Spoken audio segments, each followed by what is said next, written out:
Some viewers may find the following video disturbing. Viewer discretion is advised. Hey everyone, welcome back to Board Games Unlocked, and Brad and I are continuing the top 100 games of all time.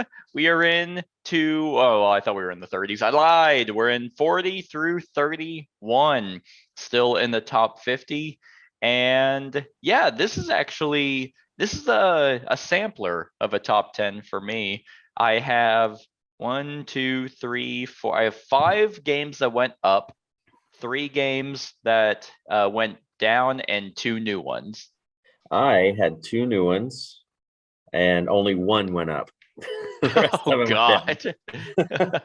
You weren't kidding when you said the last 10 was going to be your best. Yeah. Yep. Huh. All right. Well, let's go ahead and get started with, oh wait, I lied. Hold on. I was looking at one. Nope, stays the same. No. Yep. Nope. Anyway, we're going to start with my number 40, which was number 32 in 2020 and 34 in 2019. So, I mean, pretty much the same. Yeah, it fell, but this one, mainly, I'm just kind of waiting for that collector's edition. I really, at this point, with how many games that I get and how many games that I have, setup and teardown is becoming a bigger issue, and this one is it just sucks to set up, but it won't whenever it has the collector's all-in box, and that is Everdell. Everdell is a phenomenal tableau worker placement game. This one comes off as if with its artwork and its style that it's going to be one of those like just cute family games.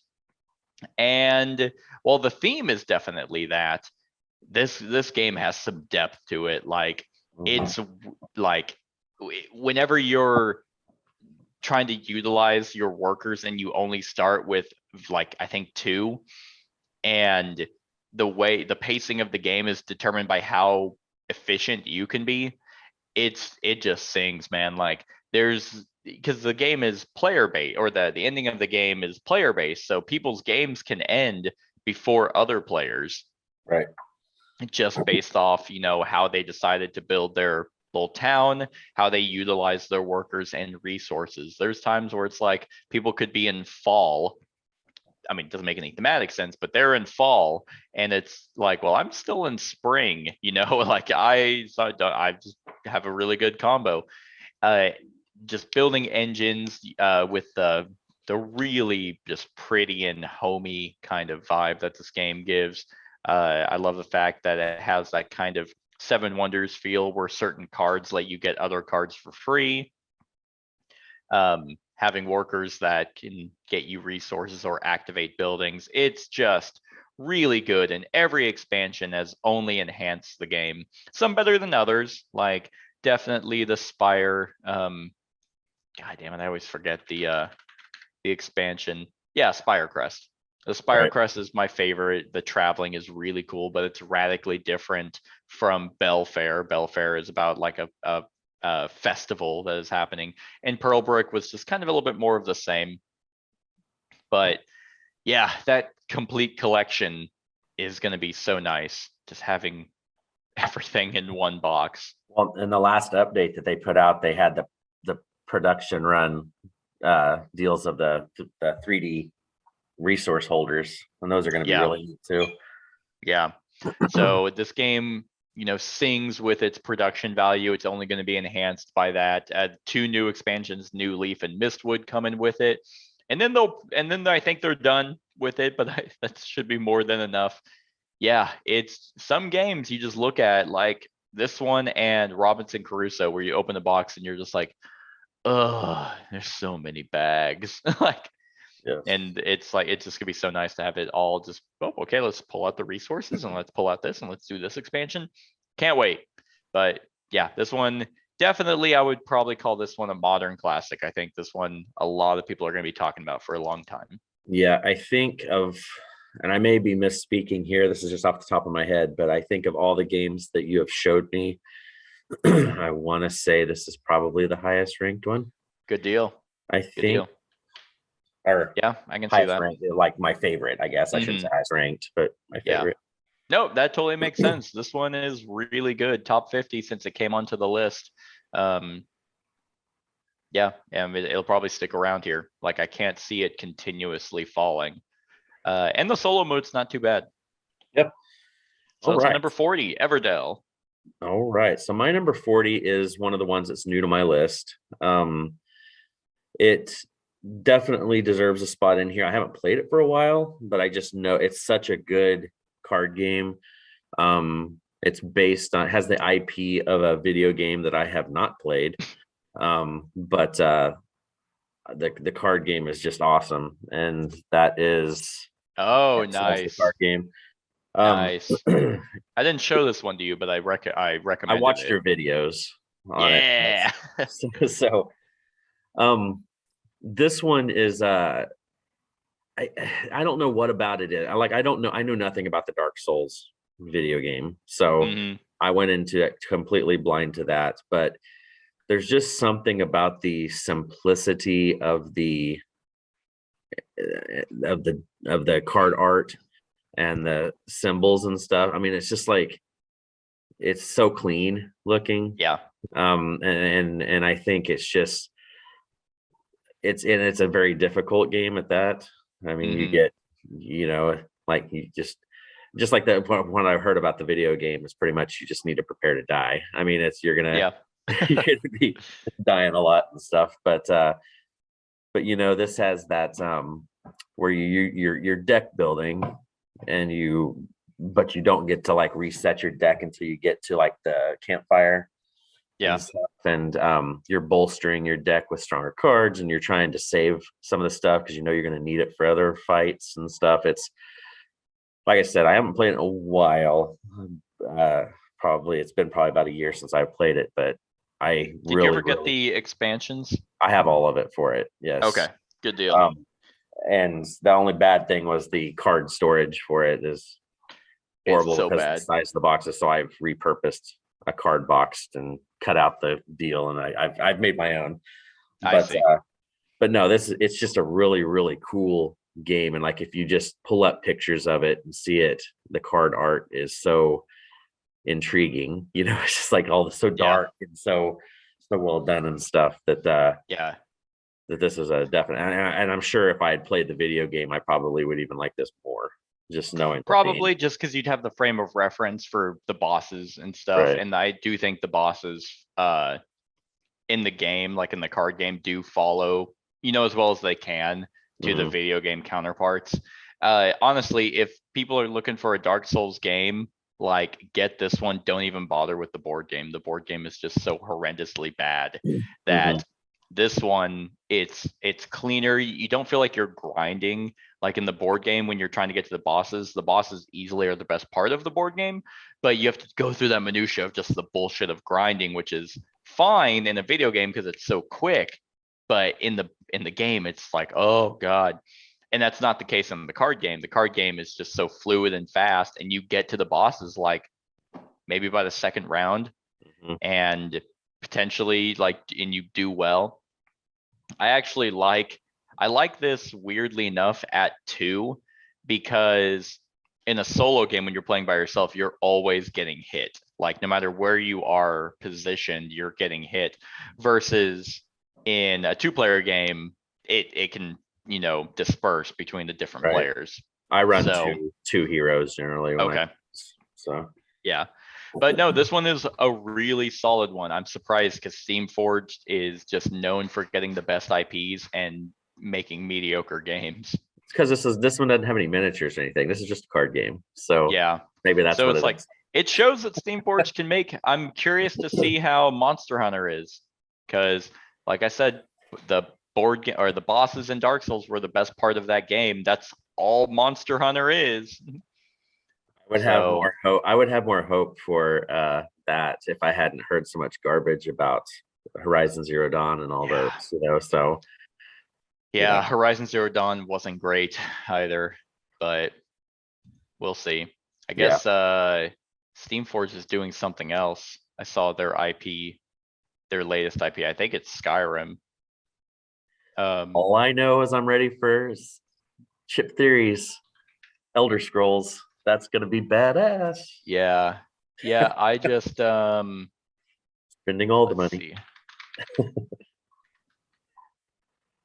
I'm trying to, why don't I have a advanced, oh, okay, there we go. I'm trying to see what Steamforge is gonna be working on because I could have sworn I saw their latest, like someone was talking about their latest game.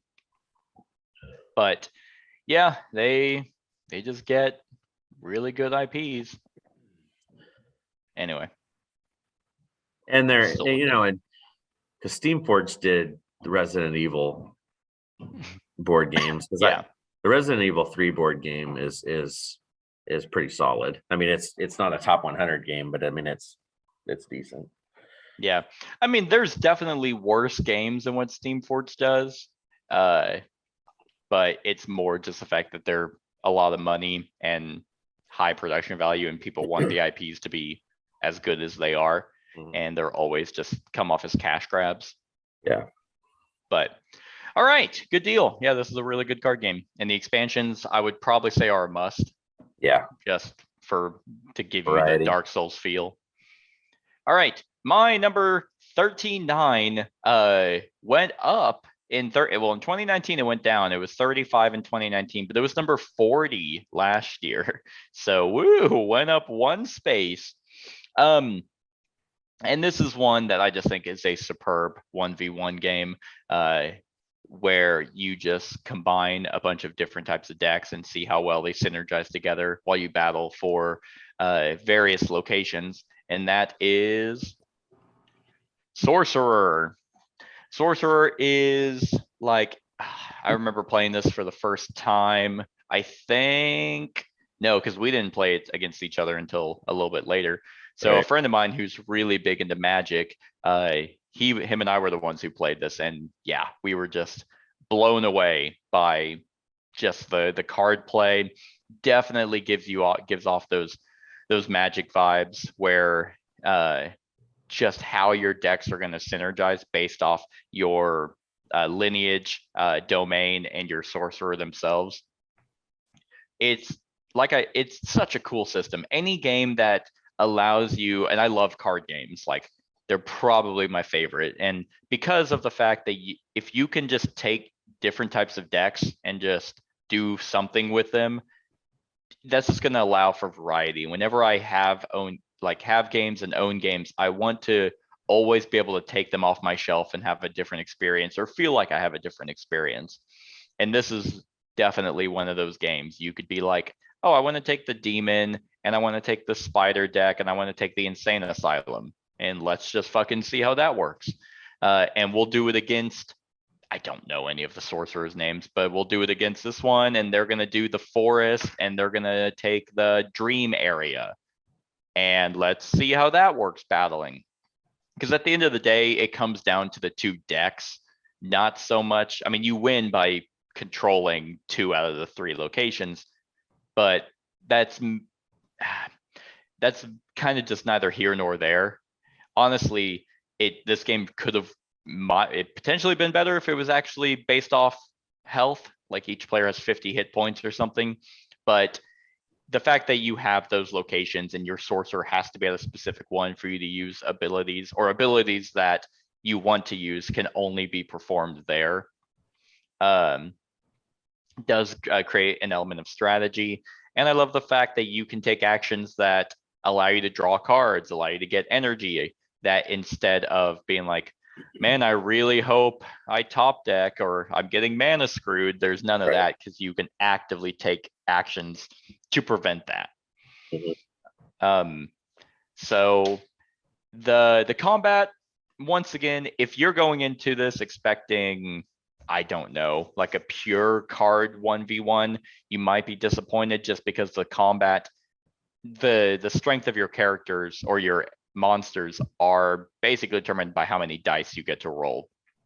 It's not as mathy as like Magic can be. So if you focus on the way that the cards and decks work, this game really does sing. And the dice, at least you have mitigation, and you have choices whenever your opponent is rolling and it's like, okay, yeah, I'll let him kill this monster because I really want this one to survive. So there is some choice behind the die rolling. Well, and the one other thing I'll add on to that while you're talking about the dice rolling combat is the damage. So like there's two different kinds of damage. There's the critical damage and regular damage. The criticals, the attacker gets to assign, and the other damage, the defender gets to assign. So you can kind of spread it out and stuff amongst your people. So it kind of even adds that decision into it. That's true. Well. Yeah, I did forget that. And yeah, I mean, I'm super stoked for Endbringer. Like that's gonna be amazing. I can't remember. It's fully cooperative, right? Yep. Can it be played as? Can you play as the Endbringers and fight? Like, can you? I don't think no, not that I know of. I mean, I have not messed with any of the Endbringer stuff. Like all the play testing and teaching was for this game, not the Endbringer. So I don't think you can mess with that. I think it just adds. Now the decks, the hero decks, and all the lineages and all that stuff that come with that can be played in this, the 1v1 stuff. But yeah, the Endbringer stuff is just strictly the okay. I wasn't sure, but yeah, it is gonna be neat that you can just take anything you have for this and then take it into the campaign of fighting the bosses. So I'm excited to see how that goes. Hopefully that gets delivered this year. It should it should. They are on the final stretch. It's just everything slowed down with this whole other stuff. But what I liked about this from the get-go is the guys that worked on this game. If you remember, there was an update with the Endbringer, and they kind of said, okay, it's gonna be a few months later because we're gonna take it back because there's a couple of things we're not happy with during play testing, so we're gonna rework it all and re-get it set up. I mean, that's the kind of stuff that a lot of games should do. You know, I explain it to your backers, be like, hey, it's gonna be a few more months, but we're gonna make a better game for you, or we're still tweaking things instead of just putting out garbage. So you can the expectations and everything. You're gonna expect a good product out of these guys because they're putting in the work. Yep. No, I completely agree. So yeah, that's my 39 Sorcerer. Excellent game. All right. So my number 39 was 67 2 years ago, was 34 last year. So it dropped 5 spots this time. It's just because, I mean, it's settled in right around there. I haven't played it a whole lot lately, but this is probably my favorite Uwe Rosenberg game, and that is A Feast for Odin. Nice. This one is kind of the culmination of, it started with Agricola, then Caverna, then this. I mean, that's kind of the way. I don't have any of the expansions for this yet. I do. Yeah, I know. I need to get them at some point, but I think I just have the boxed one. The Norwegians or whatever. Yeah, this one, it doesn't hit the table a whole lot. It can be played solo, but there's so much shit you have to set up that it's like, that's why I haven't bought the expansion until it actually is looking like it's going to hit the table more. But this one uses the whole, Uwe Rosenberg got into this whole polyomino thing. And this one uses that because you start off with like, I want to say like a negative 80 some odd points that need to be covered up before the end of the game. So you're doing stuff like that and trying to cover those up. There's 61 different places to put your workers, which sounds like a lot, but they are broken down into kind of those categories a little bit. So it makes it a little not as intimidating as when you are first explaining it to people. There's just a lot of cool stuff. Go ahead. I was gonna say, this is one of those with that I agree with, like Mike Delicio, that he was talking about. This game is definitely not gateway or a simple game to teach by any means. However, people tend to blow it way out of proportion when it's like, it's like whaling. You have 4 actions within whaling. Right. It's not like every single one of those 61s are radically different and you need a book. It's like, okay, this one, the one worker gives me this, 2 workers in whaling give me a little bit better.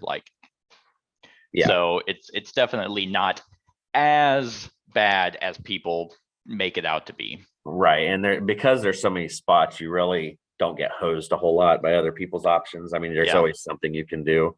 Yep. And you can expand, and all that stuff too. There's a lot going on in this one. And there was a time when Caverna and this were pretty close to each other.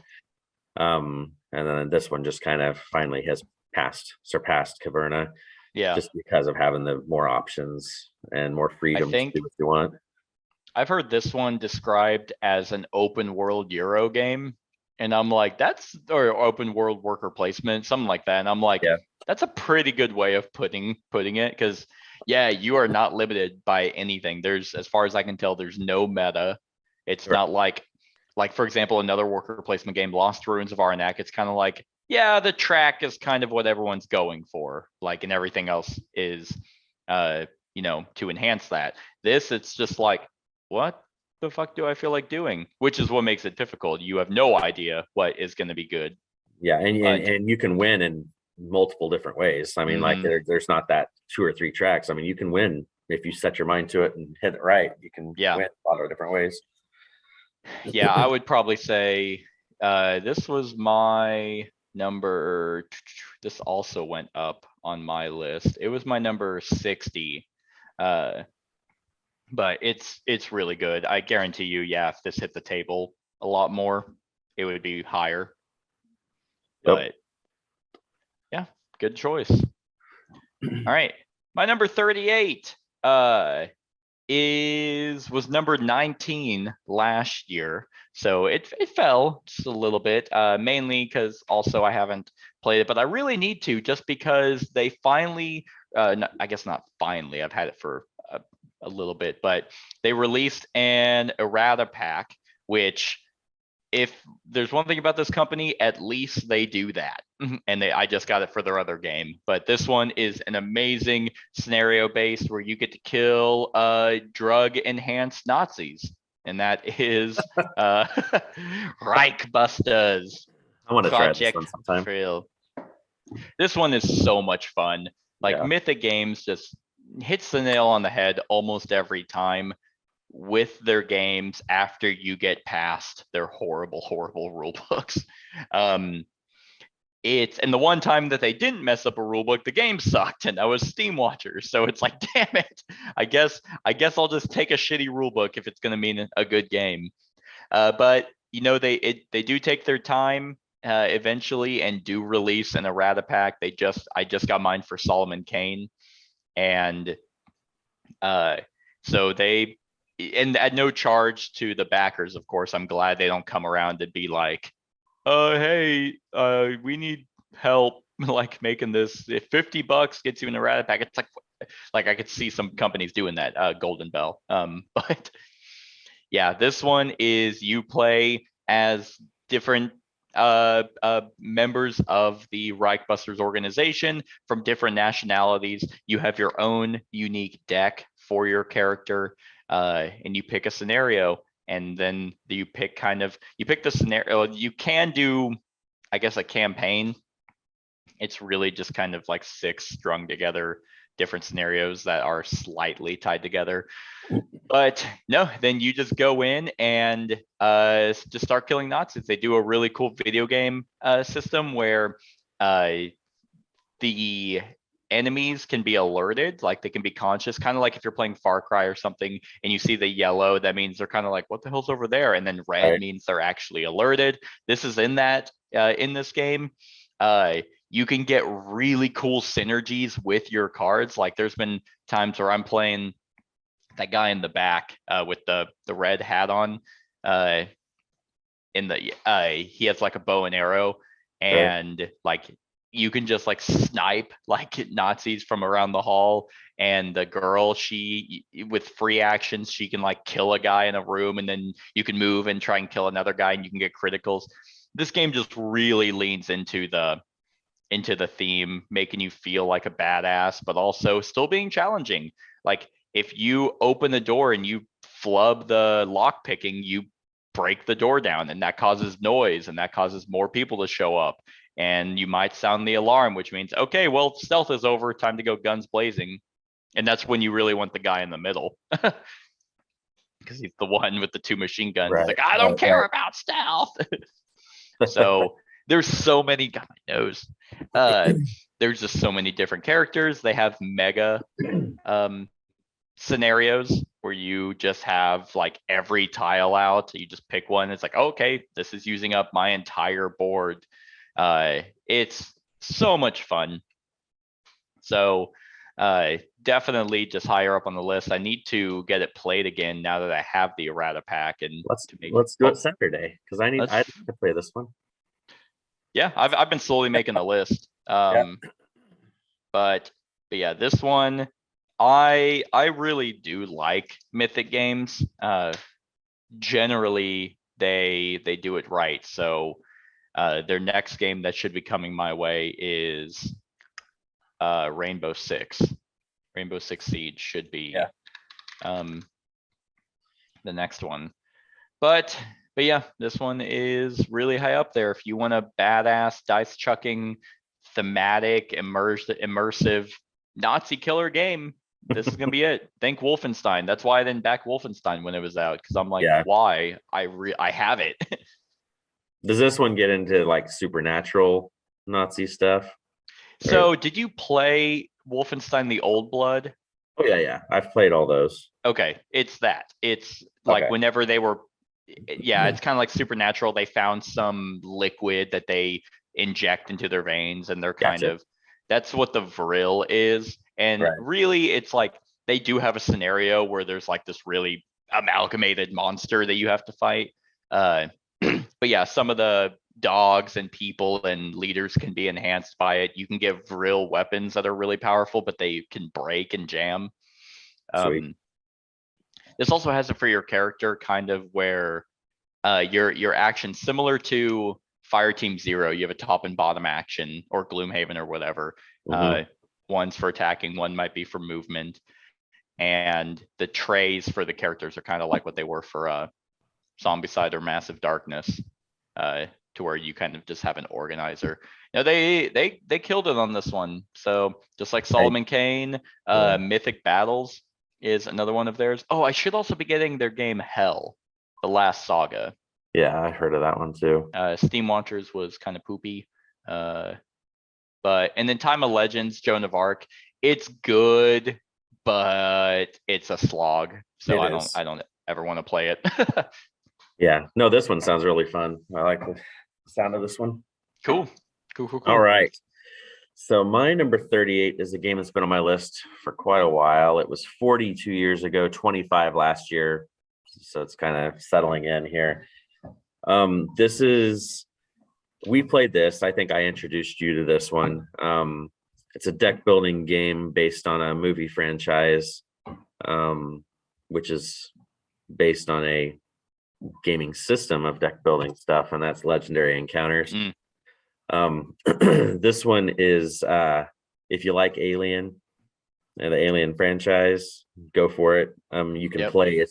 You can play, I mean, you can vary the setup however you want, but if you want to play like through Alien or Aliens or the other ones, then you can, they tell you how to set up the hero decks and how to set up the hive decks and all that stuff. So you can, it's more or less like you're playing through the scenarios. There's different things that pop up, objectives depending on your movie.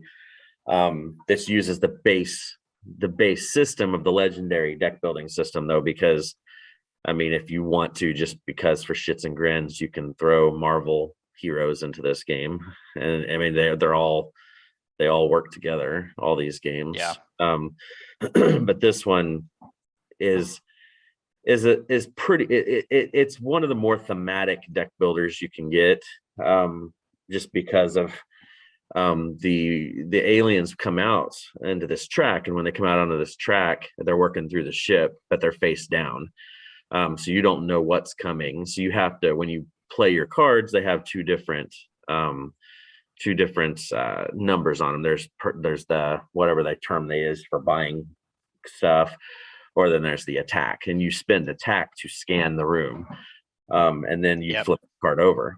And then they did really cool stuff with them, because some monsters, when you flip them over, do stuff like it could be something that happens when it's flipped over, or one of the other cool things they added in was the whole egg thing with it. When it goes off, you get a chest burster and it goes into your deck. And then once that card goes up, you're dead, you know?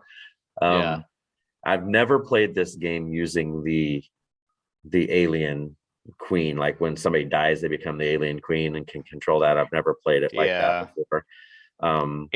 It always comes off as like, well, we don't want people to be upset about player elimination, and because Nemesis does that too. Oh, you died, you can be the aliens now. It's like, okay, never. I'll just sit out. Never mind. Well, and if you play smart, I mean, it's hard to die in this game, really. I mean, that early. Generally, you're dying late game and stuff. Right. That's probably one of the biggest variables in this game, like as far as the randomness, is the damage deck. Because you know, it's like you take damage, you take the top card, and it could be 5 damage, it could be no damage, or whatever. There's different variations with that. But what's cool about this also that's different than, I think it's an encounters thing, is you have an avatar for your deck. So it's not everybody has the same starting cards like in Marvel Legendary. Like you have if you're the gunner, you have your own avatar that says they have an ability, and they get a 1 card, special card for their deck that goes with that avatar. So there's a healer one that will have a healer card that goes into their deck, or vice versa and stuff like that. So this is a more thematic version of the legendary systems. All these encounters games, where there's 007, Buffett the Vampire Slayer, or whatever the hell they've done now. But yeah, this is top notch for this kind of system for sure. Yeah, this is a really good one. Like, don't they have a Predators as well? They have Predators, which I didn't care for. Okay. This one, they do have expansions for this one that I don't have yet. But because the only reason is because the big box expansion for this adds more queen cards. Like if you're playing the queen and shit. Oh, I see. It adds some other scenarios you can do as cooperative too. And then they have a little box expansion that was from the I can't even think of it now. The newest Alien movie that came out, the one about like the prequel Alien movie. Care. It's Prometheus and then Alien Covenant. Prometheus, yes. So anyway, Ridley Scott's losing it. He's losing it. Like, just let's all live in the past. I just saw that there's is it Hulu? I think Hulu is getting its own Alien series. There's one of the streaming services. There's an Alien series coming, and it takes place on Earth. Yay! So we'll see how that goes. Probably bad, but we'll see. All right, my number 37 is one of the new ones to the list. This is the highest Pandasaurus game on here, and it is a cooperative one that I got last year. And I don't think it was a 2021 game. If it was, it just missed the top 10. But this is you can go ahead. This is The Loop. Dr. Foe strikes back. Anyway, so yeah, this is a cooperative game where you are trying to defeat Dr. Foe. He is going back in time and meddling with the time loop, and you have different characters that have unique abilities that help them in doing so. It's kind of a deck builder in the sense that whenever you go to certain locations, you are you're trying to you can if you end there and there's items that pertain to that particular time period, you can pick one of them up and then they go into your deck. And what's really neat about this one is they have a system as they have cubes. They have green cubes that get placed in locations, and then they have the red cubes, which are kind of like the paradoxes, that when he goes to a location, he drops a certain number of cubes into a tower that there's 3 paths. And each section has a capacity of those red cubes. And if it ever meets capacity, then that area breaks. And that's one less spot you can go to complete scenarios or complete objectives. But yeah, so whenever you are doing your turn, you can activate your cards really in any order that you want. You always will have 3, but you can spend these green cubes to kind of go back in time and do them again. So each card has a symbol on it. And whenever you spend cubes, you can pick one of the symbols and untap all of those cards that have that symbol. So you can go for diversity just to have a different type of deck build, or you can try and go for the same type of card, therefore enhancing the time, going back in time, because it's like, oh, I will always have 3 of the same, symbols. So now I'm just going to constantly be reusing them. It's a very cool system. This game is incredibly hard. They have different scenarios you can play and different difficulties in those scenarios. It is extremely challenging. So challenging in a way that a friend of mine he's like, this might be too hard. And my rebuttal is fully cooperative games need to be hard. Otherwise, once you beat them, what's the point?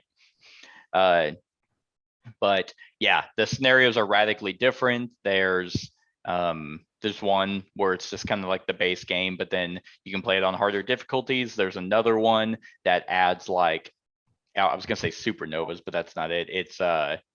It's different types of paradoxes that actually damage you if you go and stop in there. But there's a character you can play that she can go into those areas. But you win the game by completing a certain number of objectives that are surrounded around the board, while also trying to prevent those areas from being destroyed. Because if you do that, then the objective you're trying to complete is removed. This one's super good. If you're wanting another cooperative game, this plays familiar to other co-ops. If you could lump this into Atlantis Rising or Pandemic. Because it is fully co-op, but it's different enough that I have a good time every single time I play it. And there's supposed to be an expansion coming out this year. So I've considered getting this because of the possibility of it playing solo, multi-handed. It looks really cool, and I've heard a lot of good things about it, but I just haven't pulled the trigger on it yet. Yeah, I mean, I can't see any reason why this couldn't be played solo just by playing 2 characters. That's how I've played it, is with 2 each time. And it's hard, but it's no more hard than playing Pandemic at 2 or 4. It doesn't fluctuate. It balances well depending on number of players. How long does the game play with 2 players? About an hour, 45 minutes, an hour. That's not bad. It's relative. It's well paced. It comes down to the wire. And what's cool is that he has a deck of cards that showcase the areas that he's going to travel to, or that will be affected by his time meddling. But you can, whenever the deck's shuffled, you have no idea, but there's only one of each type. So as he keeps doing it, you can then be like, oh, okay, he's either going to the blue or yellow. Okay, well, he can't, if he goes to the blue, we're going to lose. So it has that strategy of you having some information to make your decisions and not just hope. Similar to Pandemic, whenever you have an epidemic and you shuffle those cards that have been affected and they go back on top, you have some information of what's coming up. Not perfect, but you can at least do something about it. Same thing here. And the expansion, I was very excited to see that they were going to do one. What are they calling it? It is The Revenge of Foezilla. Let's see. 2 new agents come in. And 2 new game modes, Foezilla Apocalypse and the 7 Balls of Kaiju. New artifacts and new sabotage tiles. So just a little bit more to the game, which is a perfect, rendition of an expansion. Have just more scenarios, which will be cool. So yeah, I'm excited. I'm excited to see this expansion, and this game is super good. Yeah, I'll try at some point for sure. Good deal. All right. My number 37 is a game that I know is on your list. If you haven't said it already, it will be.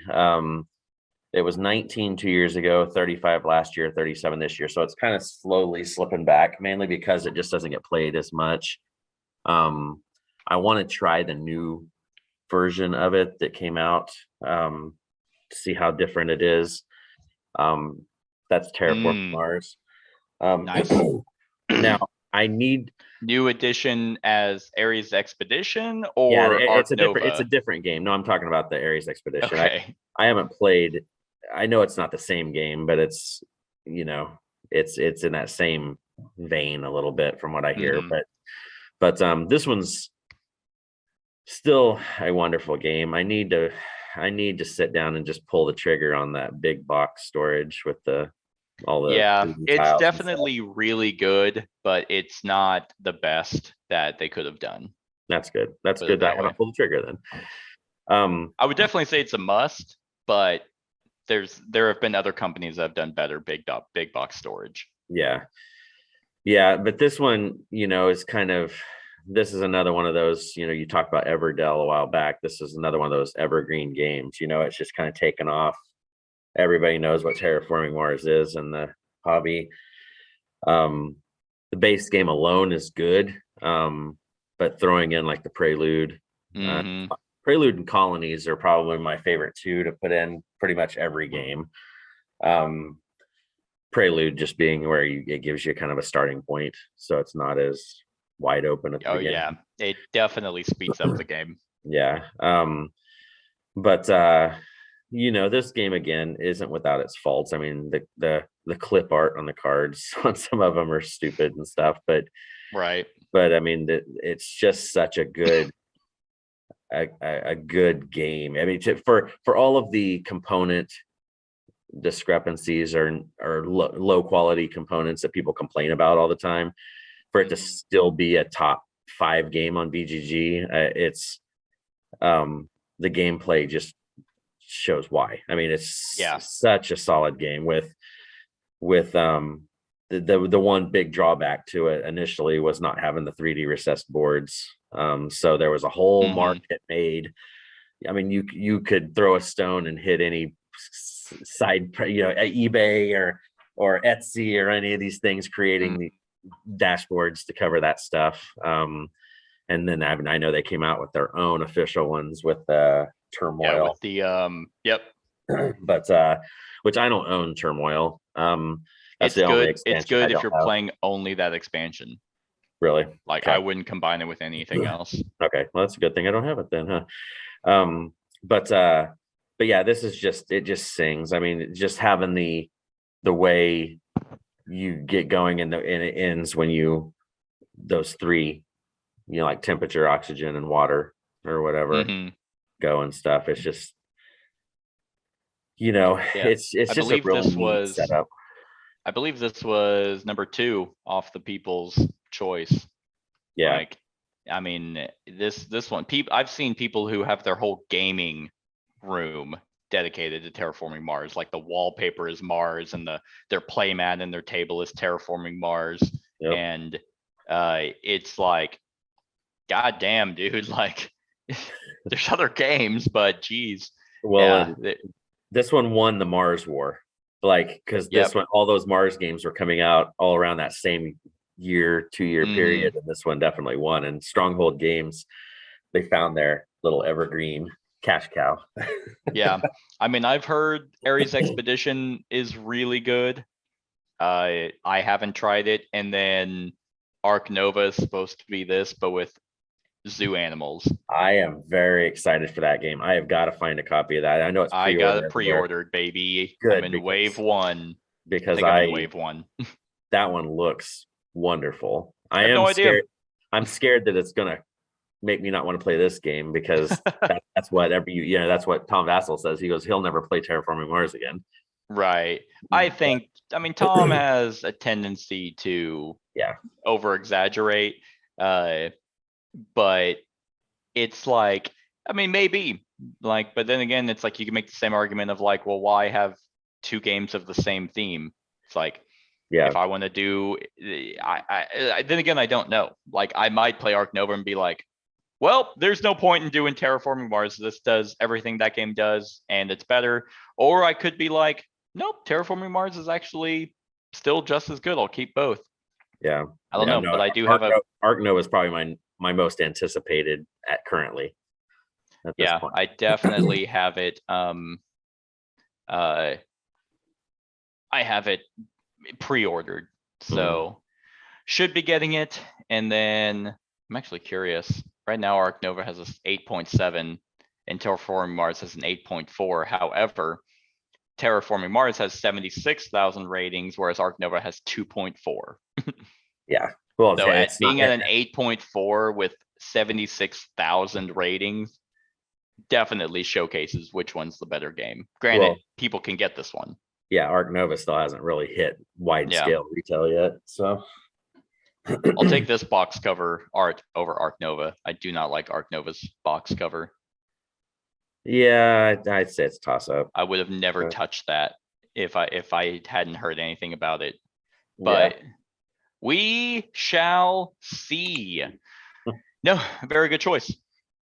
All right. My number 36 is a dice worker placement game that kind of probably solidified it as being the best in the series. They keep releasing expansions that are just, 9 out of 10s or 10 out of 10 expansions. In 2019, it was number 20, and in 2020, it was number 45. So it kind of just keeps going back and forth.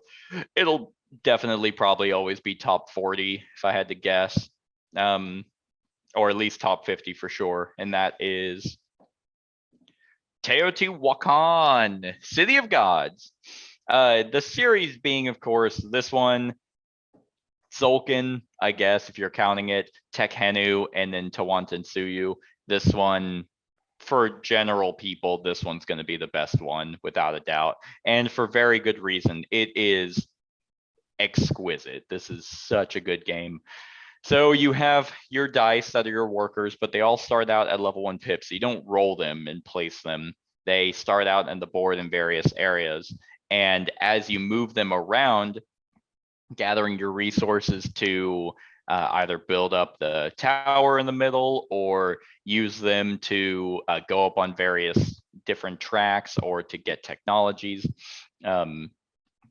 You level up the workers so that as they're higher level, when you go to another spot, you get more from that spot. You go to the quarry with a level 1, you're getting 1 stone. But if you already have one of your own dice there, then you guys kind of thematically work together. So you might get 2 stone, but let's say both of them are level 5s. You have 2 workers, and it's kind of like the multiplication table where it's like, okay, you have 2 dice here and it's level 5. So then you meet them and, oh man, look at that. You get 5 stone, whatever it might be. So there's action efficiency, there's planning of how you want to move dice, but you need cocoa to have a lot of people at certain locations. That's kind of like the tax. Just the various different avenues of victory points. You're always engaged. There's always something for you to do. This is one of those worker placement games where you're invested the entire time, because there's some worker placements where you already know what you want to do. But so you're just waiting for everyone else to finish their turn and you don't give a shit about what they're doing. I have not had that instance here. Every single time I'm constantly you're always forward thinking, and then someone goes somewhere and you can never really take anything from people. There are tiles that someone might grab, but you always have to pay for something. So if you're trying to go mask set collection, which you can get like 80 points if you get every single mask, which is very hard to do. They all have to come out, and you have to pay wood, or you have to pay cocoa for them. You have to potentially lock up a die just to get it. But someone might go somewhere and it's like, oh God, okay, now there's 1 more die there. That's going to cost more cocoa. Oh wait, I have a technology that means I can spend other resources as cocoa or whatever you might have. The different setup, this game just sings in terms of variety. Like the expansion, the late pre-classic period is probably a must. Get that one before you get the the other one that I just reviewed. What was that called? The expansion period. Sorry, yeah, late pre-classic period is the one to get. The expansion period is definitely one to grab, but the late pre-classic gives everyone special powers. But they do a really cool thing. You have a really broken ability, but you also have a hindrance.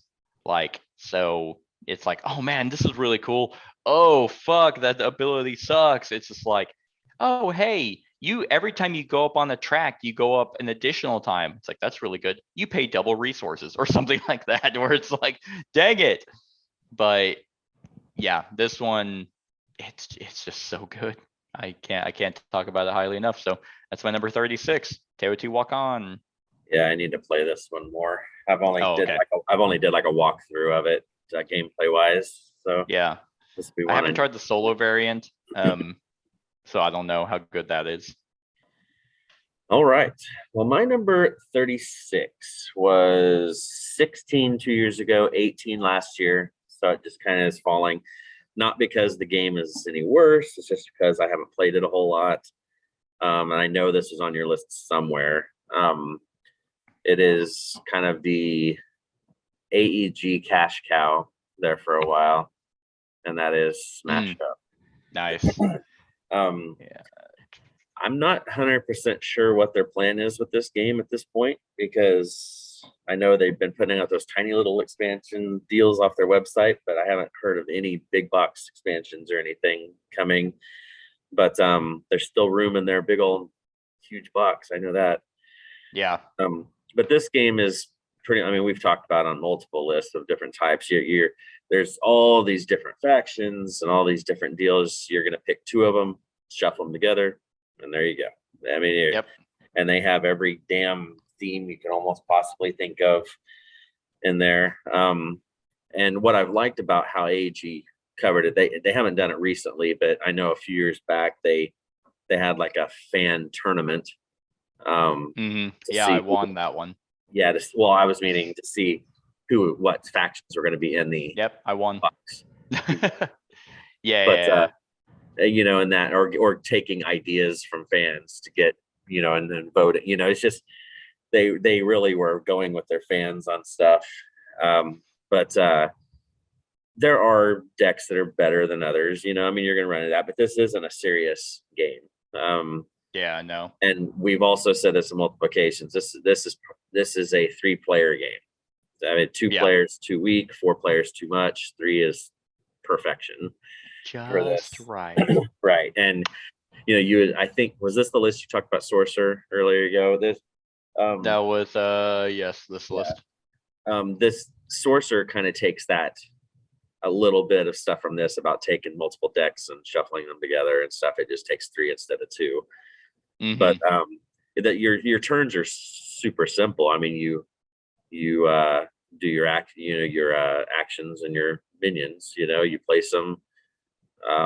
You're trying to break the number that's on the bases out in the middle, and then you get points accordingly. I think it's to first team to 15, I think, or first person to 15 wins. And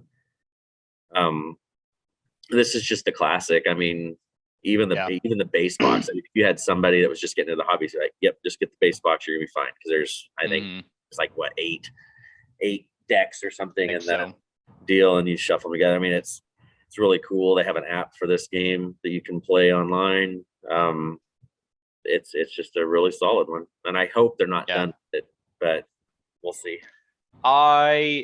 It would be amazing if they did like one last hurrah, like biggest geekiest box, and instead of releasing just that, they release like 20 new factions, and they're like, we're fucking done, but this will fill, if you have everything prior, this will fill it out.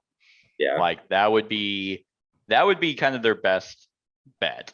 That's just what they go, and they're just like, I mean, hell, go on Kickstarter with it. That would probably be my next guess, because AEG did Thunderstone Quest on Kickstarter. They do Edge of Darkness, so I wouldn't be surprised if they went on Kickstarter for a smash up final thing. Yeah, well, I mean, that huge box that they made not too long ago, I mean, there's still quite a bit of space in that box.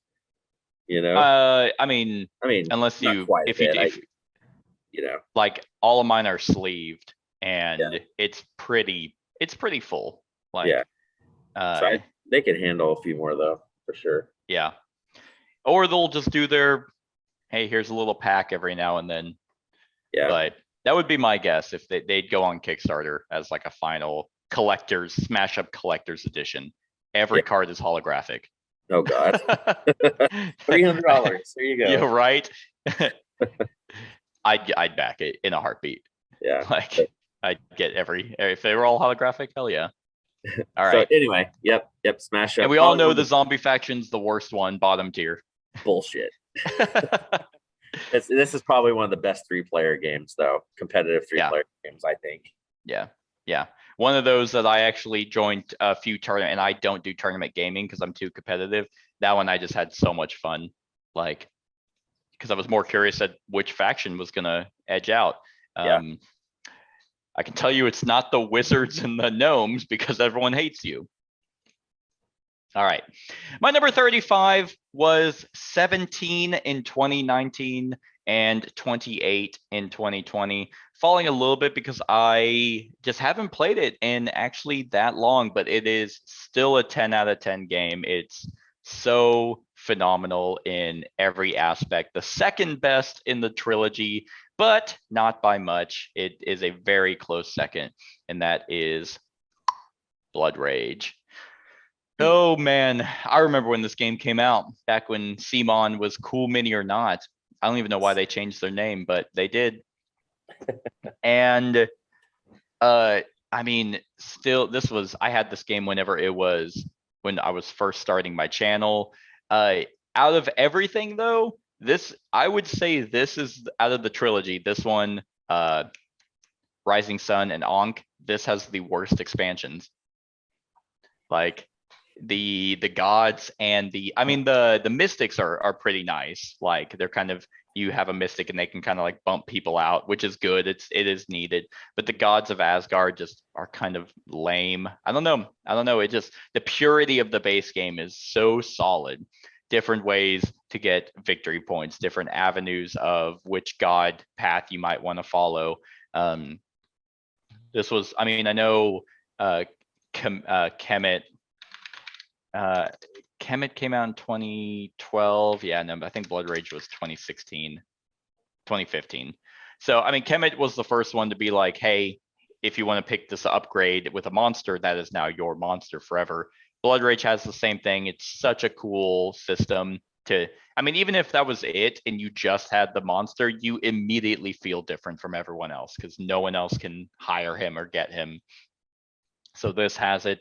The monsters are super badass to have. The cool thing of this one versus Rising Sun and Ankh is that everyone starts out the same. Like, all the tribes don't have special abilities, but from that first draft, you're immediately different from how you're upgrading the engine you're going for. I mean, it is it's an area control. I was gonna say dudes on the map, but yeah, you do fight, but it's not a war game necessarily. But area control, this one it can speak towards negotiation. I've played this game multiple times and then played with a new person, and he found a strategy that I had never seen before. And I was like, oh my God, he's gonna win. Like, because I was like, he's new, he doesn't, and then he just kept sticking into in an area, and people kept fighting him, but he kept winning, so he kept getting points for winning. And I'm like, stop fighting him. And then he would keep attacking the village. Yeah, he had a really good engine. So this is one of those that surface level, you're just like, oh, okay, yeah, this is kind of a little area control game, but it's deep. Like, there's a lot of card synergy here. Yeah, this is a wonderful game for sure. In my opinion, best of the trilogy. Now, I haven't played Rising Sun, but Rising Sun is, I mean, spoiler, my personal favorite. Even taking theme out of the equation, I like the combat and the negotiation aspect of Rising Sun. But they're very, very close. Like Mhm. they're both 10 out of 10s, but at that point, it does come down to the nitty gritty. I don't have any complaints with Blood Rage, and I don't have any complaints with Rising Sun. So it's like, well, fuck. All right, theme. And I'll take Feudal Japan over Vikings. Right. All right. Good deal. All right. Well, my number 35 is my other new one on the list. Good deal. I introduced it to you, and I think you were okay with it. There's a caveat with this game, though. It says it's good for 1 to 6 players. You really should only play it solo. Oh, okay. Only always ever play it solo. And it's a deck builder, and it is Apex. Yes. Theropod. This was one that it was a Kickstarter back in the day. It's the original Kickstarter guy kind of failed it, didn't end up getting it out to all the backers and folded. A new guy / company picked it up and did the Kickstarter. I think he's even out of around Kansas City, I think. And good deal. And he picked it up, ran the Kickstarter. All the backers that got screwed over ended up getting their stuff through this. Nice. Too, yeah, that's awesome. But this is one of those games. Why you would ever want to play this with more than one person, I have no idea, because we tried it 2-player and it was awful. Right. Like, it was. I hated this game. Yeah. And then I tried it solo, and I'm like, this is a really good game. Solo is badass, especially if you like deck builders. That card art is really sweet on these. Like, they really took their time and put really neat. It's computer generated dinosaur art, but the only complaint I would have would be some of the, like, I wish they would have had a little more depth in the water dinosaur, like the water prehistoric creatures, like come with a water world, like a separate thing, because it kind of breaks the thematic deal of it when you're playing the Megalodon. Like, you really have to stretch, because that's what I did for the run through. I was like, I want to do the Megalodon, and it's a really cool deck, but it's like forest fire damage. I'm like, wait a minute, why? I'm in the ocean. Did I flop out on the land and then got caught on fire? I mean, honestly, that's the only one, because you could do the zombie dinosaurs and you can do the mecha dinosaurs, and they would fit more thematically than the water one. Yeah, and I don't know if they were planning on, the original plan was planning on fleshing out the water a little bit more, because the water creatures, I think, were the last stuff added with the original Kickstarter. This guy pretty much just took everything that was out and redid it. I mean, so maybe he'll add more stuff to flesh it out. I know, but who knows? Yeah. But, this is one of those deck builders that is really, it's just really kind of a good thematic deal, because I mean, you're sitting there, you have the natural disasters that take place that you have to deal with. You're hatching your eggs, which makes your deck better because you're buying stuff that you actually already own. Then you're working your way towards fighting that big boss character to try to become the apex predator. That whole boss battle that happens at the end is a neat little deal too. Again, stupid in multiplayer. This was just a really neat surprise for me. I'd always seen people talk about Apex and how good of a deck builder it was, but it was always out of print and people always had their complaints about it. And when this popped out, it was like a no-brainer for me. And it's just a really cool thematic deck builder. No, I completely agree. This one is not in my top 100, but it's definitely one that I've considered actually getting, because it is really cool. And it's just a shame that they market it as a multiplayer game, because it fucking sucks. Yeah, there's no, I mean, on BGG it says best with one. I mean, it's and I think that's the other cool thing about this is that they most deck builders, you have a kind of a standard starting deck, like these guys, this collected edition has all the dinosaurs made and they each have their own thematic deck. Like when we played, you were the Raptors and you're just all about the numbers of coming out, and I picked the big T-Rex, so I was taking out, and all that stuff. So all the decks are completely different, so you can really, there's a lot of replayability with this because you could just choose a different dinosaur and build up from there. And a lot of different types of apexes, like bosses that you can fight. Yep. Yeah, no, it's really good. And one thing I think I failed to mention in my discussion or in my review is the card quality. It's like super thick. Like It is. it's Yeah, like like normal double. sleeves. It's like 2 cards. Like I was like, are these stuck together? Yeah, like normal sleeves because I had to buy special sleeves because I just one sleeves I used for everything. They would leave a couple millimeters out of the top. They were so thick. Yeah. So I had to buy these special sleeves just to get the thing set up. Yeah. Yeah. All right. Good choice. My number 34 went up. In 2019, it was 15, and in 2020, it was 43. I've actually just noticed a lot of these games in this segment were in like the top 20, and they kind of have fallen, 10, 15 spots out. At least from 2019. 2019, they were higher up, and then 2020, they fluctuated. It's another kind of break in the gap. This is similar to a game that you've actually already talked about. It's similar in theme, except I feel like this one weirdly does a better job at doing the theme than your game about the actual theme does, and that is Nemesis. The game, the alien, legendary aliens is what you had, and I really want to play this one too. This is one that I've had my eye on for a while. Nemesis is a phenomenal game when it comes to that IP. It is very clearly alien. Those are xenomorphs, not intruders. But I guess Awakened Realms couldn't pay for that IP. But yeah, Awakened Realms lately has been more of a miss for me. But in terms of, I guess, Lords of Hellas, The Great Wall, and maybe it's actually really just those 2. Well, it was the one that you got rid of, the Etherfields.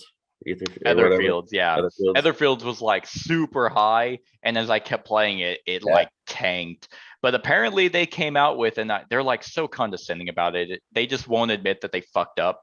They're like, oh, here's the baby mode. You skip the side dreams. It's like, no, you made a bad system that no one wanted to play it.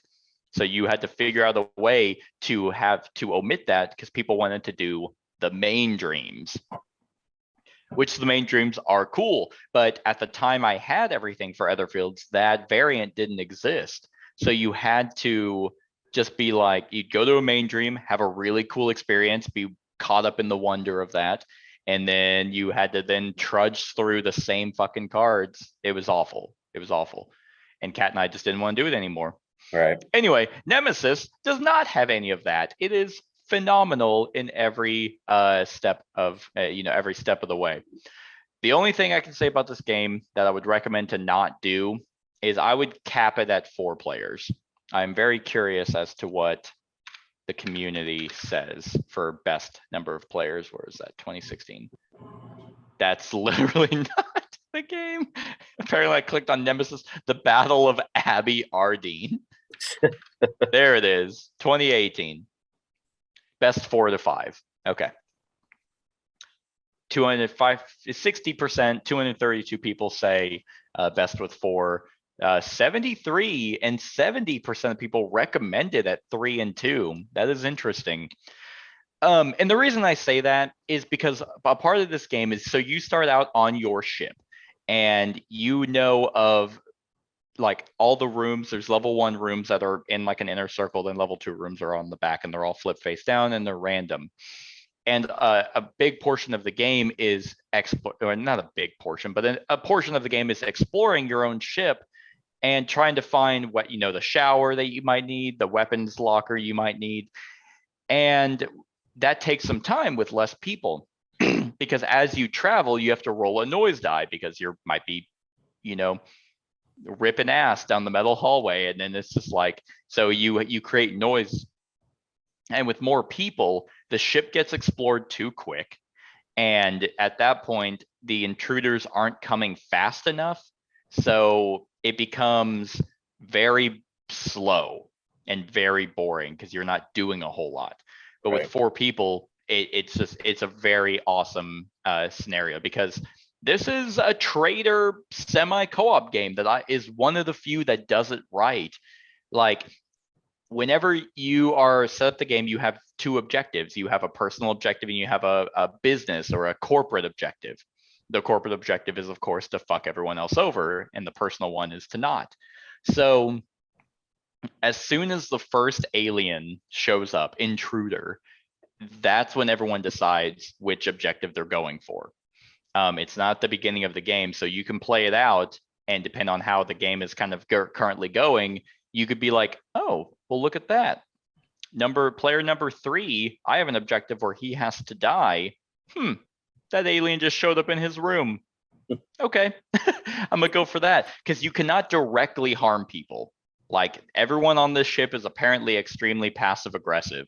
So it's like, I have a gun, I'm not gonna shoot you. Instead, I'm gonna throw a grenade in your room, or I'm gonna make a shit ton of noise to draw the aliens towards you, and then I'm gonna run out and lock the door and hope the aliens take care of you. But yeah, this one, just the way that the aliens move around, the combat system is really good. You do have to manage ammo. You can become infected. They have these infected cards that are kind of like that whatever weird red shit you need the red screen to look at. Yeah. You can have a bunch of those in your deck, and even if you escape off the escape pod, then you can be like, oh, whew, I made it. But then you have to check every single card, and it'll give you like I think it's like 5 words, and some of them look like infected, but they don't. So you're just like, did I make it? No, because you have a chest burster, so you're like, I made it. Then Yeah. It's amazing. They did such a good job with encapsulating that theme without actually making it the IP. All right. So, and then Yeah, they another have one. a bunch of different expansions of different types of intruders. I think they call them the carnomorphs. They're like an amalgamated form. I think it even starts off like you have a cat on board, but then the cat flies through 0 gravity and dies and becomes one of the creatures. Void seekers or void seeders. Void seeders. I haven't played with them actually. They also have like an aftermath. So after you play a game of Nemesis, they have a side game that it's people going to the ship and they have to deal with whatever happened while it's there. I haven't tried that either. And I think they do have small campaigns. Yeah, Untold Stories 1 and 2. So, yep. So the only thing that I need to get a copy of is their new Lockdown that they just Right. released. I missed that Kickstarter, but I definitely want to get a copy of it. So if you're looking for an amazing trader / semi co-op game that's in the Alien universe, definitely get Nemesis. Yeah, it's one I want to try for sure again, or try for the first time. Yes. Mhm. All right. My 34, you mentioned on your last top 10. Okay. It was 14 last year, 34 this year. I don't know why it fell, other than I just haven't played it. It's definitely a top 20 game for me, I would say, when it's being played. And that is Street Masters. Nice. Just like what you had said on that one. I mean, there's so many heroes, so many environments, so many bad guys, and this with that modular deck system of combining your gangs with your environments and then picking your heroes. I mean, there's just so much stuff that happens in this. You get that Street Fighter feel to it, obviously.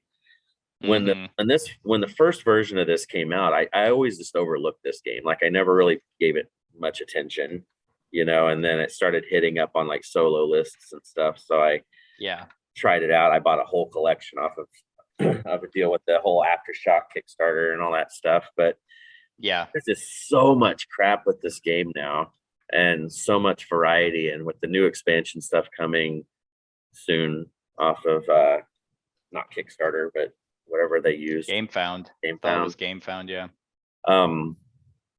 But it's just really neat, all the variations you can do. The minis are solid. all the boards and everything. Even their item decks, there's so much cool stuff in the item decks that you can get Yeah. and everything that's I wish they would do a storage solution for the minis. That's the only part about this that sucks. It's like they That have a is pretty true. good storage solution for everything else. Yeah, because you just have to like lay them up on those trays at the top. I Yeah. have them all in bags, Yeah, mine are like in the bags different too, factions they're in bags, but man, do I not like doing that. Yeah, I know. That is true. Actually, let's see if sexy ass Etsy has anything. That's true. The art is really neat on these two. Just like you said in the last top 10, this is, in my mind, in my opinion, this is Blacklist's best current game. Yeah. There, I know some other stuff coming. They have Hero Hour of Need, and well, they have a hand in the. It's that one that's coming out too. The the monster one. No idea. It's the one you backed it, I think. It's like it's got like the monster shit. I backed it and it has monsters. Like, well, it's my God, hold on. But yeah, did you find anything on Etsy? No, it didn't even come up with anything. Like, yeah. Apparently, when you put in Street Masters board game, you get 221B Baker Street. A lot of stuff on that. Oh, hold on. Let's see here. They have Brook City's everywhere. Dire Alliance horror. Oh yeah. I forgot I backed that. Yeah, that was the other one I was thinking of. An Hour of Need one I just totally overlooked. I probably should have backed that when it was out. Yeah, that one, and then they have they're supposed to be doing Contra. Yeah, and that should be out this year. Yeah. So yeah, I mean, Blacklist is a phenomenal company. Like, I know you and I think we probably put Ultra Quest too high on a pedestal, which rightfully so. We thought, I mean, Brook City and this one were so good that Ultra Fantasy Street Masters, oh my God. But don't get me wrong, it is good. And it has a lot of good card play. And after I played it correctly, because I guess the first time, every time you open a room, every player gets a nemesis, not just the one room. So you're constantly involved with enemies, but this one's just so much better. Yeah, and with the Ultra Quest, I think, because I didn't even open mine. Like, I watched some gameplay stuff. I kept hearing all these people were getting it, complaining about it. And I was like, you know what? It was selling for a lot. So I was like, I'm just gonna sell it. I'm gonna try it. Oh, you never played it? I played somebody else's. Oh, okay. After I sold mine. I see. But I was like, oh, come on, you still got to play it. Like, Kat and I played it the other day, and we both picked the two halflings. Yeah. And I mean, we had a great time. Like, it was super fun. I played somebody else's, but it wasn't worth me keeping. I sold it for. What makes this one and Brook City better is it consistently stays with its theme. So your gang member or your boss or the person you're fighting has henchmen that are related to him. Right. And Brook City kind of the same way with, I mean, well, it's a little bit different, but in Ultra Quest, it's like, oh, we're fighting the rats, but yet why are these vampires and gargoyles showing up? You know, because you have that night deck, and it's like, okay, let's shuffle that, and I guess the pigs are showing up. It's like it was just very disjointed with that stupid ass lurker deck. That's what it was called. I fucking hated it. Yeah, it's like I would have much rather this just been the rats, and yeah, they're primarily there, but it's just weird. Yeah, I agree. It's a good one. Yep, for sure. All right, my number 33 is my second newest one on this list. Immediately jumping up because this is probably where its predecessor would be as well. I have just as good experiences with this one as I did with the game before it, and that is Unfathomable. If you're not aware, there was a game long time ago. You can still get it if you want to pay, 4 times the price. But there's a game called Battlestar Galactica, and it was basically renowned as the best trader game on the market, and I used to have everything for it. And oh yeah, you have amazing experiences of who might be a trader. I actually played it at my bachelor party. I still had Battlestar at the time before I sold. Wait, do I still have Battlestar Galactica? No, maybe I don't. I'll have to look. Pretty sure I sold it. But yeah, amazing experiences. Unfathomable has that exact same feel, and it's in a world and IP that I enjoy more. The Battlestar, I watched I think one season, and it's good, but this one just gravitates towards me. But in this, you are members of some type of ship. You're on the ship heading towards Boston. And along the way, the Mother Hydra and Father Dagon and their deep ones are attacking the ship, and you are trying to not die. If you're members of if you're human, but there might be deep ones or hybrids that are amongst you, but you don't know who. This does one of the best trader systems I've seen, where you hand out the roll cards, and depending on the number of players, there's going to be a certain number of deep ones. However, the way that it works is everyone gets one, but there's another deck that halfway, because as how you make it to Boston is the humans have, they have these location decks or destination decks that have a certain number on them. And you have to get to, I believe, 13 before the humans make it to Boston. So halfway is whenever everyone gets a second roll card. So it is entirely possible that for at least half that game that no one's a traitor, but from the get-go you immediately don't believe anyone. And but the second time, once everyone gets their second roll, now now someone is, but you don't know who. It could very well be you, but you don't want to be suspected. They blend the traders so well. Each, you draw cards from a deck that allow you to, there are events that you have a threshold to try to beat with particular skill cards.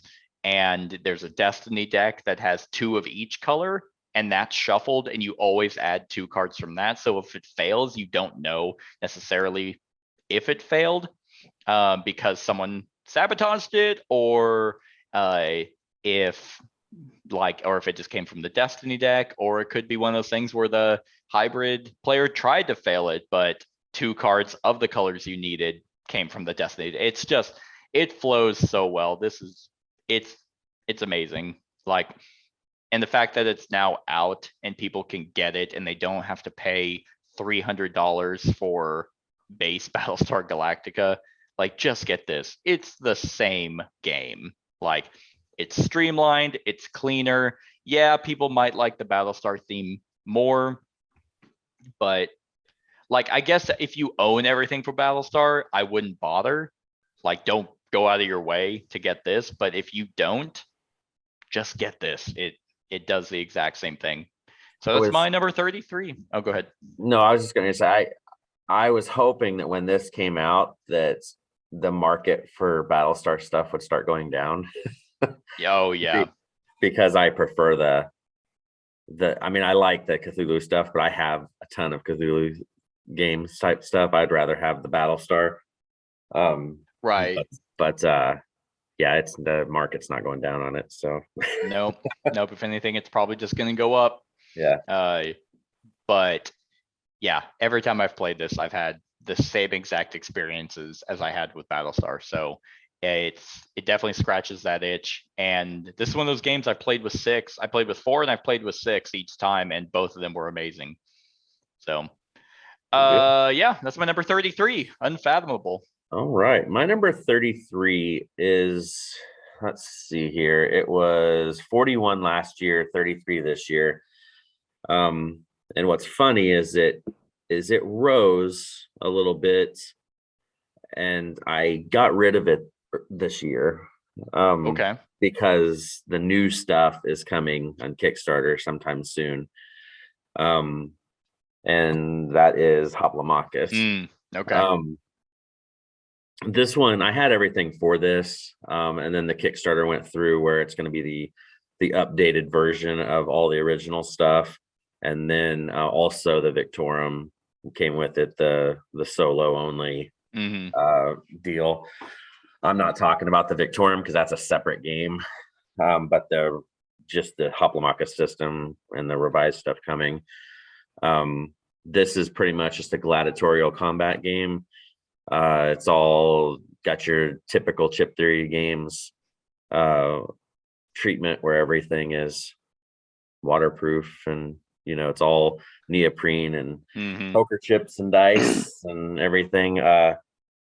And the reason the gameplay alone is great on this, and this follows that same deal with I talked about Terraforming Mars earlier, like the clip art stuff, like all the chips in these Hoplomachus first few editions were all just clip art, and not the greatest, Yeah. This cover looks pretty rough. Yeah, it is. And this was the first game that they ever kickstarted. Like if you go back and look at their Kickstarter history, Chip 3 Hoplomachus was the very first one. Okay. And you could tell it just barely made enough money to pass and everything. It was just like, gotcha. So they kind of went from there with this, and this was never really one of their big money makers anyway, because I think Too Many Bones is kind of what put them on the map. But probably there's such a following for this game. They decided to make the updated edition. They had true art, solid art from one artist, goes through and everything's updated.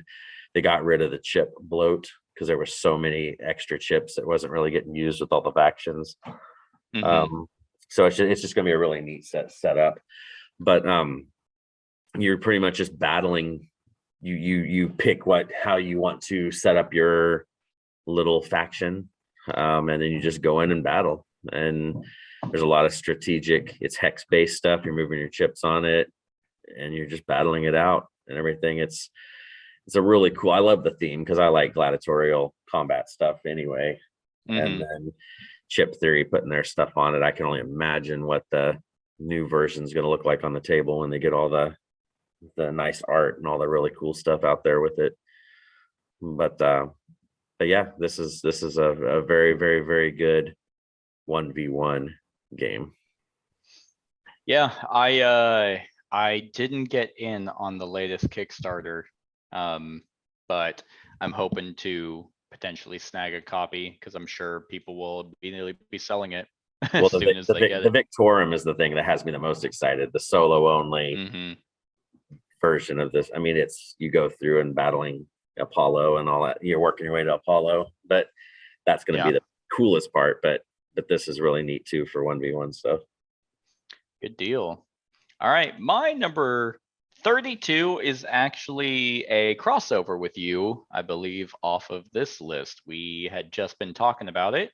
It was 35 in 2020 and 18 in 2019. So as you can see, all 29. The rankings for these that were in 2019 were 19, 20, 17, 15, and 18, and now they're all in the 30s.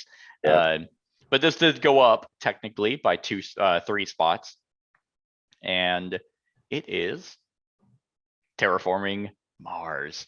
So I haven't played Aries Expedition either, but I did play this game last year, so that it had been a little bit since I played, so the people I was playing with had to kind of quickly give me a refresher because I'm like, I'm weirdly like blanking on everything you do. And then once they were kind of like, okay, like here's what you do, and then I was like, oh yes, it's all back. Here's my amazing engine.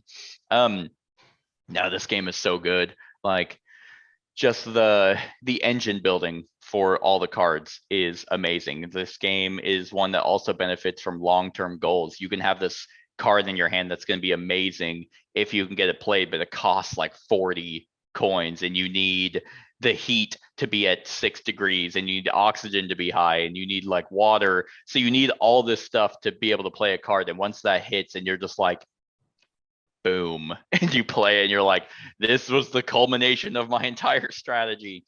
And the reason I say that is because that's exactly how I played it last time. was I kept one card in my hand the entire game, and I almost got rid of it, but I didn't. And I did end up winning that game, which was nice. Not by much, but it was still there because you have the milestones, which are really cool. The Prelude expansion, like you said, is an absolute must, like without a doubt. And the other ones are great. Colonies, I think, is really good. Like that is that's a fantastic expansion. Turmoil is also really good. However, like I said, it's a little much whenever you have everything else in there. Like it's busy. It's kind of like Argo for Seven Wonders Duel, but a little more complex. But yeah, for this being as high as it is, and for people how much they like it, I definitely see why. To be completely honest, I don't even mind the art. Like I much prefer hand drawn, but it's not that bad. Some of them are kind of like, but for the most part, it looks fine. A lot of other people talk about the take that. It is weird. Because like the game doesn't ask for that in any way, but all of a sudden it is. So you could really just take those cards out and probably be fine. But we'll see. We'll see about longevity of this game, if Arc Nova might come in and dethrone it, or if I'm just going to own both. So only time will tell, but right now it's sitting at number 32. Yeah, I think I'm wondering if if you make Arc Nova in this game, if the complexity and everything is equal, I honestly think that the whole creating your zoo thing is going to get more people. That's the poppin' genre right now. The nature kind of thing. You have Meadow, you have Wingspan, Maracaibo, Mariposas. Those are just kind of the games that everyone's gravitating towards lately. Yeah, so I'll be interested to see how that one stacks up too. Right. All right. So my number 32 is a game. It is slightly fallen in the last couple of years. It was 18 2 years ago, 24 last year, 32 this year. This game primarily is played with just me and my wife. And we have multiple campaigns of this game going. I know you don't care for this game. I know what game it is, and I can't even say I dislike it anymore. Yeah. And that is Arcade Quest. I can't say I do not like the art. I can go that far. I don't like cheap. It's not bad. The art is actually not horrible, but I don't like chibi art, but it does fit here. Yeah. More than some other, like Marvel United. I'm just like, that is awful. Yeah. So anyway, this game is one of those. It's a small campaign game, 6 games per campaign. And you just kind of you're choosing 3 heroes on your team. You go through and you have to complete a certain number of objectives to win. There's a competitive, or there's an objective where you're just trying to get to that's environment based, and then you have to one of your things you have to do is at least kill one person from another faction. Like I said, it's super simple. This is a very light, simplistic kind of game for most parts. Dice combat. There are people whose powers are overpowered, and a lot of them depends on the faction as well. Like some of them are more powerful depending on the scenario. I had everything for this game at one point, but I got rid of all the Inferno stuff. Okay. I pretty much just have this and the Beyond the Grave and all the hero add-ons. That's enough because I only play it with my wife, and it's that's just where it falls right now. So yeah, I mean, like I said, it's if I don't care for chibis either, but it works for what this is, for what at this point in my gaming deal with the kids moving out and doing their own thing and not playing games anymore. Then this kind of just settles in around this spot. It may even keep falling. It just depends. But okay. Yeah, good deal. I want to try Starcadia Quest. Like I heard that's more focused. I really want it because of having the 2 heroes instead of 3. You get to pump them up a lot more faster. Mhm. I want to get Yeah. it too. I just can't find it at a reasonable price. Because I want to get, if I'm going to buy it, I want to get the Kickstarter shit. I don't want to, Yeah. and it's everybody's still asking an arm and a leg for everything. Yep, exactly. So, oh well. All right, my number 31 and last one for this segment is, let's see. It is, okay. It's, I was gonna say it's the highest Alexander Pfister game, but it is spoiler not, but it is definitely my second favorite of his, and that is Maracaibo. Maracaibo is a phenomenal rondel game. It's just so good. The best part of this game, I think, is the multi-use cards. Like I was trying to find a picture of, there we go. There's some pictures of cards. So yeah, the cards can go for either their abilities at the bottom. They can go for their, if you have specific tokens, then you get upgraded tokens for that. You can place them. Sometimes you can place them at various locations around the board. And that becomes like an assistant that only you can go towards because they're for you. They can be victory points, they can be used for coins, they can be used for goods.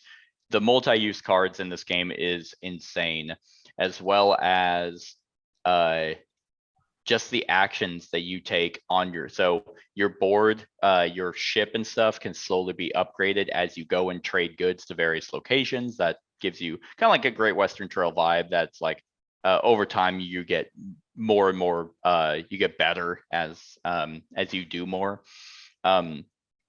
But yeah, really, it's kind of those similar to Great Western Trail. That's technically a rondel, and the board's pretty empty, but you can place, like I said, locations that then so slowly people, yeah, you could move 4 spaces, but and make it to the end before me, but I'm gonna, make a stop every step of the way because I want to do every single action. You're trying to, because you're not affiliated with any faction, so you're just trying to sway your allegiance for the 3 different factions. I believe I want to say Spain, England, and France are the 3, and so you can try and give them different control over certain areas, as well as increasing your reputation with them. There's a lot going on in this game. It is a very busy game, but man, is it just so good. Like it definitely hits that nail on the head for me, where it's brain burning, but it's still not it's manageable, Right. I think, anyway. Like you're not leaving the table feeling like, oh man, like did I just take a test? Like it's not that. Like I feel like when you're playing this, you are satisfied. And Mhm. it has a campaign, like which isn't really heard from in Euro games, especially like this. So I'm very excited. I think the expansion is coming out. Soon. And this was not Kickstarter, so so you might be able to actually find it. But yeah, the Uprising, and I think he kind of flipped it on its head by yeah, you're pushing the predominant nations out of the Caribbean. I think it's supposed to be reversed. Yeah, I think it's kind of like Spirit Island in the sense that you're not colonizing, you're preventing the colonizing, or the colonization has happened, but you're like, fuck these guys suck. And I think that's what he was going for, because Maracaibo does kind of have that overall theme where if it's talking about colonization, which is, I get it, it's a touchy subject, but it really shouldn't be. It's just history. Right. Like it sucks, but like I don't know why people get butthurt about. It's like I didn't fucking do it. Yeah. But it is cool that the expansion is a different take on it instead of the norm. Yeah. So This I'll was. have to. Oh, sorry. No, I was gonna say. So I was just gonna quickly say I definitely have to get that expansion. Yeah, me too. This was my number 99, and it's just Oh, because okay. I haven't played it a whole lot. I know it Yeah. will really go up. I couldn't when remember I if you play had more. played it. But good few deal. At least times. it's on your list. Yep. And I haven't Yeah. got a So chance. that's. I have the new Great Western Trail at home. I haven't, or here, I haven't played it yet, but I'm Yeah, I sure just it's fun. uploaded the solo variant I watched it. for it. Yep. Good. It's hot. It's Yep. a sexy solo variant. So yeah, that's my number 31, Maracaibo. All right, so my number 31 is going to be one that is going to be a free fall over probably very soon. It was 11 2 years ago. It was 7 last year. It's 31 this year, and it probably won't even be on the list next year. Dang. Just because this game has been eclipsed and consumed by a new version of the game in a similar theme, and that is Marvel Legendary. Yeah, not one, even on my list. No, I don't even think I even considered it. It is on mine still because I enjoy it. It's just I'm just not gonna play it. I'm probably gonna be getting ready to sell it pretty quick. Just because I have everything for it up to a certain point and the villains deal and all that stuff. But yeah, this one was one I loved to death for so long. I can't remember when it came out initially. Was it 12, I think, maybe? Let's see. 2013. But 2012, yep. Yeah, but Marvel Champions has just ruined this game. It's just like this the tear down and setup of this game took so long, and the theme wasn't there as much. And even though they had every single damn creature or hero and everything you could think of, it's just it takes so long to set this game up and to tear down everything, and then it's just like you have Marvel Champions. It's like, hey, I'm just gonna be this hero and we're gonna go against this guy and we're gonna play, and you got more theme to it. It's that this one just kind of has died that way, and I like I said, this is probably going to be its last year here, just because it's just been overtaken big time by another game in that same theme, I guess. Yeah, I just looked through like all the games that I considered, and yeah, it's not on there. Because why would it be? Like like you said, Marvel Champions is this but better. So yeah, that's my 31. All right, good deal. So that is it for this segment. Getting into the top 30s next time. That's going to be exciting. So let us know what you think of these games in the comments below. Other than that, like, comment, share, and subscribe, and have a wonderful whatever time of day it is for you. Hey everyone, thank you for watching, and I really hope that you enjoyed the video. If you would like to see more of my content, go ahead and click that subscribe button and the bell to be notified whenever I upload any new content. If you feel like supporting the channel, you can go ahead and click that Patreon link to be taken to my Patreon, and any help is truly appreciated. Other than that, stick around for any other run-throughs or reviews or cool top 10s or whatever I feel like putting on. Other than that, like, comment, share, and subscribe, and have a wonderful whatever time of day it is for you.